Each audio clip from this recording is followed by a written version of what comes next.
अखेर 10 वर्षानंतर कोल्हापूर महानगरपालिकेच्या निवडणुका संपन्न झाल्या, पार पडल्या. सकाळपासून एक मतदारांच्या मध्ये चांगलाच उत्साह पाहायला मिळाला.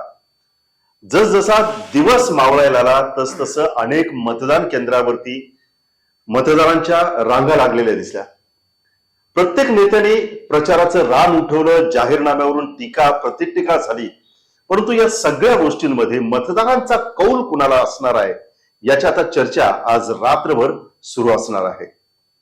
एक राजकीय आम्ही ही परिस्थिती हाताळत असताना, बघत असताना किंवा फील्डवरती आम्ही फिरत असताना किंवा आज सुद्धा सकाळपासून संध्याकाळपर्यंत विविध मतदान केंद्रावरती विविध मतदारांच्या गाठीभेटी घेतल्यानंतर नेमकं मतदारांच्या मध्ये काय चाललंय याचा एक ठोकताळा मांडण्याचा प्रयत्न करतोय. हा ठोकताळा म्हणजे अचूक अंदाज आहेत असं मुळीच नाही. हे फक्त ठोकताळे आहेत, त्याच्यामुळे याच्यामध्ये बदल होऊ शकतो. आणि सगळ्यात महत्वाची गोष्ट, राजकारण हे नेहमीच होत राहतं. राजकारणाच्या पलीकडे जाऊन टीका टिप्पणी ही होतच राहते, पण राजकारणाच्या पलीकडे जाऊन आपण आपले नाते जपले पाहिजेत, हीच एक कार्यकर्त्यांना विनंती आहे. तर चला सुरू करूया. कोण होणार महापालिकेचा धुरंधर? माझ्यासोबत आहेत माझे सहकारी संदीप. आपण दोघेही त्यावरती आज भाष्य करण्याचा प्रयत्न करतोय. संदीप सर, प्रत्येक टप्प्यावरती आपण हे निवडणुकीचे अंग बघितलेत. अगदी उमेदवारी याद्या जाहीर झाल्यापासून ते आज शेवटचं मतदान पडेपर्यंत प्रत्येक टप्प्यामध्ये आपण होतो. कशा पद्धतीनं एक रणनीती आखली जाते. कुठलीही निवडणूक ही शेवटच्या टप्प्यामध्ये ठरवली जात नाही, तर त्याच्या अगोदरचे आखाडे नेत्यांच्या डोक्यांमध्ये तयार असतात आणि त्या त्या पद्धतीनं त्या त्या वेळेप्रमाणे ते आपले डावपेच रचत असतात. आपण डावपेचावरतीच चर्चा करू आणि त्यातला पहिला जो विषय येतो तो म्हणजे महाविकास आघाडी.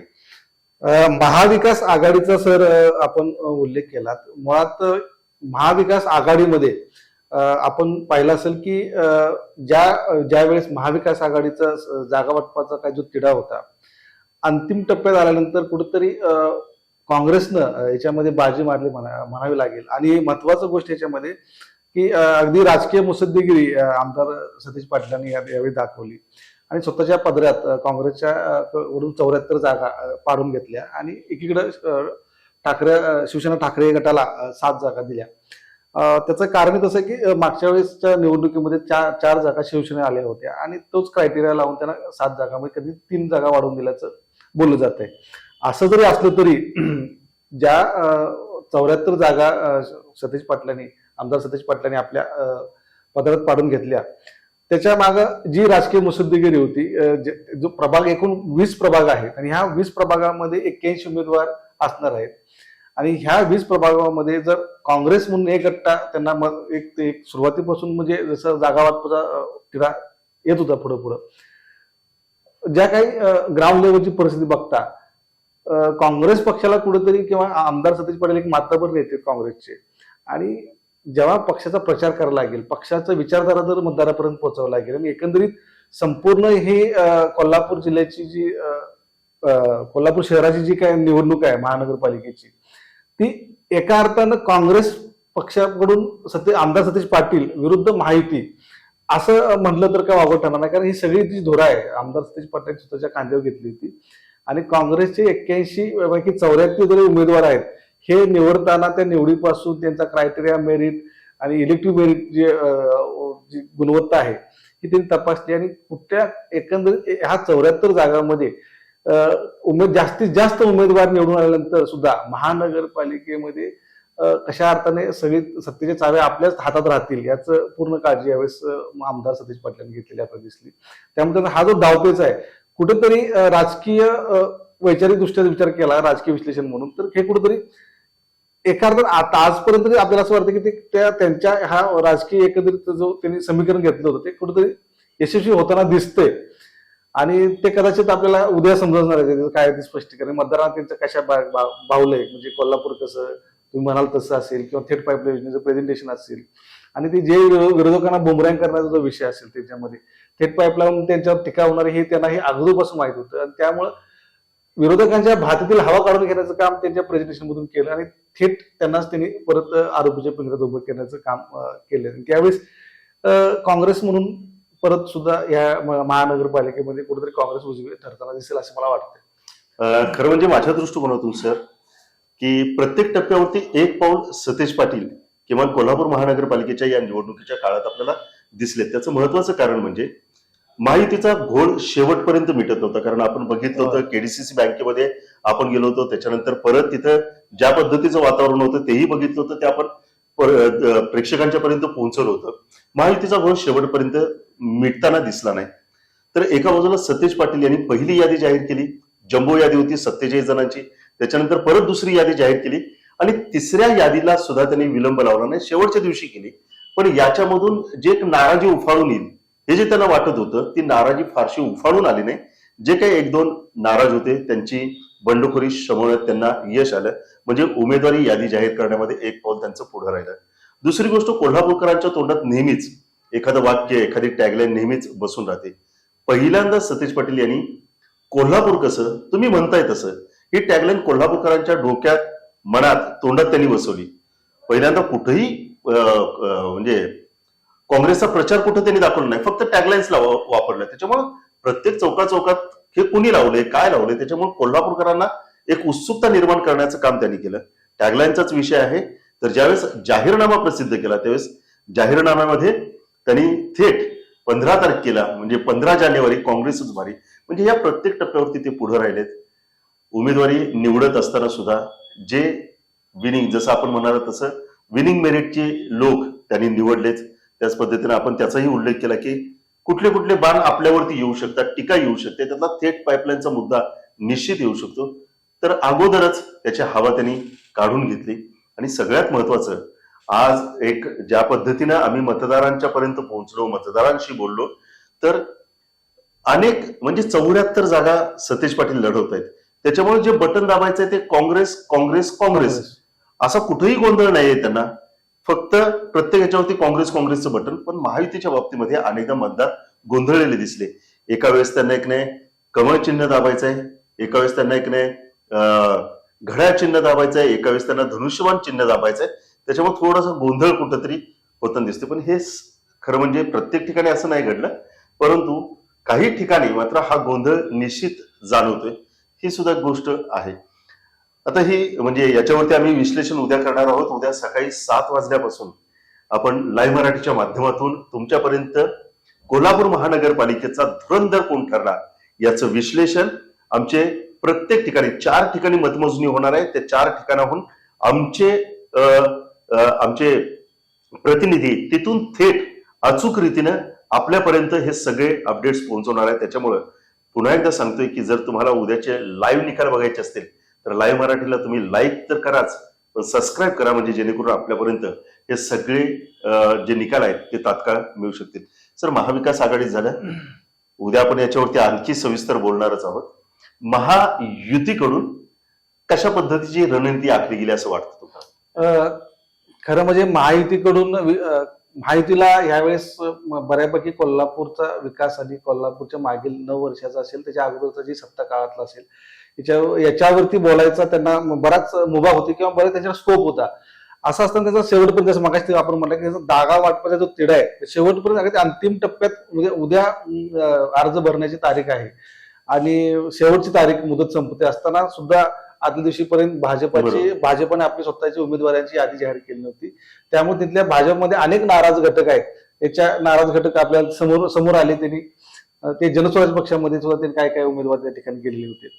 दुसरा गोष्ट आहे की त्यांच्यामध्ये जागा वाटपाचा विषय असले तर एकीकडे भाजपाला, भारतीय जनता पार्टीला 36 जागा त्यांनी मिळाल्या, 30 शिवसेनेला, 15 राष्ट्रवादी अजित पवार गट. याच्यामध्ये प्रामुख्याने एक मुद्दा सर लक्षात घेता आला पाहिजे की भाजप इथं स्वतंत्र लढत नाही. 36 जागांपैकी भाजपाला स्वतःच्या ताकदीवर जर जागा लढवायची असेल तर काही प्रभागामध्ये भाजपाची खरोखर ताकद आहे, आपल्याला ती नाकारता येणार नाही. शिवसेनेची ताकद आहे, परंतु 30 जागा निवडून येतील का शिवसेनेच्या पूर्ण, तर याचं उत्तर नाही असं म्हणावं लागेल. भाजप 36 येतील का नाहीये, आणि 15 जागा राष्ट्रवादी अजित पवार गटाच्या येतील का, तर याचं उत्तर नाहीच आहे. मुळात भाजपानं जेव्हा ह्या प्रचार यंत्रणा राबवताना आपल्याला असं लक्षात आलं की जेव्हा आपण ग्राउंडवर फिरत होतो की ह्या तिन्ही पक्षातले जे उमेदवार आहेत शेवटच्या टप्प्यात, अंतिम टप्प्यात जेव्हा प्रचार यंत्रणा आली त्यावेळेस ते महायुतीच्या घटकाकडे जेव्हा मतदारांना ते सांगत होते की महायुतीला मतदान द्या, त्यावेळेस काही उमेदवार आपल्याला असे दिसले की फक्त भाजपाचे उमेदवार ज्या ठिकाणी जास्त प्राबल्य आहे, भाजपनं स्वतःच्या उमेदवारावरती लक्ष केंद्रित केलं किंवा त्याच्या वैयक्तिकरित्या त्या उमेदवार स्वतःवर लक्ष केंद्रित केलं. महायुती म्हणून माझ्या घटक पक्षाला त्यांनी मतदान करावंच असा काय आग्रह तिथं फारसा दिसला नाही मतदारांच्या मध्ये. ती जनजागृती होणं तिथं तो अभाव दिसला. दुसरी गोष्ट जिल्ह्यातले जे महायुतीचे नेते आहेत, शहरातले जे नेते आहेत, त्यांनी आमदार सतेज पाटलांच्यावर टीका करत असताना सातत्यानं त्यांनी जे खऱ्या अर्थानं असं म्हणता येईल की सतेज पाटलांची जी टॅगलाईन आहे, कोल्हापूर कसं तुम्ही म्हणसाल तसं, ह्या टॅगलाईनच्या मागे विरोधक फिरत राहिले, ह्या टॅगलाईनच्या अवतीभोवती फिरत राहिले आणि विकासाच्या मुद्द्यावर किंवा अनेक जे प्रश्न आहेत कोल्हापूर शहराचे, हे प्रश्न आणि त्यांनी महायुतीच्या राज्य सरकारच्या सत्तेच्या काळात ज्या काही योजना राबवल्या, त्यांनी लाडकी बहीण हा एक जी राज्य सरकारची योजना आहे, त्या लाडक्या बहिणीवरच ती लक्ष केंद्रित करताना दिसले. पण कोल्हापूरचं जी विकास साधनं आहेत, विकासाचा जो आराखडा आहे, हा कसा असेल, हद्दवाढीचा जो विषय आहे, याच्यापूर्वी माहितीकडून सातत्याने बोललं जायचं की हद्दवाढ हा विषय संपलेला आहे, हद्दवाढ झालेली आहे. परंतु ज्या दिवशी मुख्यमंत्र्यांचा मिसळपेठ कट्टा हा कार्यक्रम झाला, त्या दिवशी मुख्यमंत्री स्वतःच म्हटले की 15 मिनिटात मी सही करते, तुम्ही प्रस्ताव द्या. याचा अर्थ कुठेतरी लोकांना आणि कोल्हापूरच्या जनतेला कुठेतरी सातत्यानं असं जाणवलं की मग आतापर्यंत युतीचे नेते काय सांगत होते.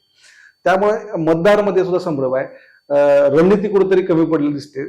असं असते तरी सुद्धा उद्याच्या निकालावर नेमकं महायुतीचे ह्या अंतर्गत जे काही व्यूहरचना होती, म्हणजे भाजप असतं किंवा शिवसेना असेल किंवा अजित पवार राष्ट्रवादी गट असेल, तर यांची अंतर्गत व्यूहरचना मतदारांवर कशा प्रकारे अंतर्गत पोहोचलीत हे पाहणं उद्याच्या निकालावर अवलंबून राहणार. आणि एकूण मग त्यांना सत्ताच्या जवळ कसे जातात हे समीकरण उद्या आपल्याला स्पष्ट समजेल 11:30 पर्यंत. जसं आपण मला असं वाटतं की ज्या पद्धतीनं पंचायत समितीचे निकाल लागले त्याच फ्लो मध्ये एक रणनीती राहते, त्या पद्धतीनं कदाचित भाजपनं रणनीती आखली असावी.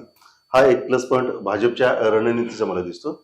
दुसरा एक महत्वाची गोष्ट की एक नाही, प्रचार करत असताना एका बाजूला सतेज पाटील, त्यांच्याबरोबर दुसरे असे नेते काँग्रेसचे कोणी दिसले नाहीत. ठीक आहे, बाळासाहेब थोरात आले, 1-2 दिवस त्यांनी तळ दिला, त्याच्यानंतर शेवटच्या दिवशी हर्षवर्धन सकपाळ आले, त्यांनी एक सभा घेतली. पण बाकीचे सगळं वन मॅन शो हा सतेज पाटील यांच्याकडे राहिला. पण महायुतीच्या बाबतीमध्ये या प्रचारामध्ये एक नाही, स्वतः खासदार धनंजय महाडिक दिसले, पुण्यामधून आलेले चंद्रकांत दादा हे कोल्हापूरचे असल्यामुळे तेही प्रचारात आपल्या पद्धतीने त्यांनी जोडण्या लावल्या. त्याच पद्धतीनं अमोल महाडिक होते, त्यांनी या पद्धतीमध्ये स्वतःला सक्रिय करून घेतलं. पालकमंत्री प्रकाश आंबेडकर हेही सक्रिय दिसले. त्याच पद्धतीनं राजेश क्षीरसागर हे सुद्धा सक्रिय दिसले. धैर्यशील माने खासदार तेही सक्रिय दिसले. नरके हे सुद्धा सक्रिय दिसले. म्हणजे एक फौज या माध्यमातून एक मतदारांच्या मध्ये पोहोचलेला हा एक प्लस पॉईंट महायुतीचा राहिलाच. दुसरी महत्वाची गोष्ट की किती विरोधक म्हणत असले तरी मुख्यमंत्री देवेंद्र फडणवीस यांच्याविषयीचं एक आकर्षण मतदारांना आहे.